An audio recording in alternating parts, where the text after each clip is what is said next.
In this video, we're going to look at form tags, the helper form tags specifically, form helpers also called. And it's actually a fairly simple, straightforward tag to use. And the form that we're using here, we have the start form tag, where we issue this, and then we have the closing part of this is end form tag. So whatever's inside of here is going to be our form that gets rendered on the screen. And you'll notice that inside here we have a partial that renders the actual form guts, if you will. And then we have the submit tag, which is create a button for us. So really you'll need several things here. You'll need the start tag, the end tag, and inside of here you'll need some kind of field of whatever, text area, text field, date entry, whatever kind of user input thing you want. And then you'll need the submit tag to actually go ahead and create.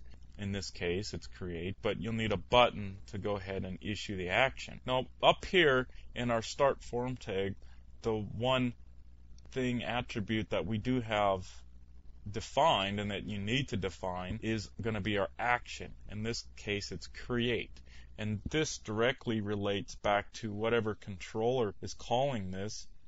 In this case, if we go into our comment controller, you see down here is create. So when this form is submitted, it's going to call back to this controller, to this method right here, to this create method. So now inside of here we have this render partial, which renders this form. If you remember from our discussion much earlier on how the files worked inside of Ruby on Rails, that when you have a partial view, in this case it's going to render a partial, it's going to look for a file name that is an underscore and then whatever this name is .rhtml. In this case, this is our form guts. And then here you have some other helpers that we'll go ahead and discuss in other videos, but this forms this form. And if we go ahead and take a look at it in our browser, it's our new comment. So we call it with new. And if we jump back here for a second, you'll see this is called new. So this view is what's going to get rendered. So we'll go ahead and call that. Here's our form. Let's go ahead and take a look at the source code for this.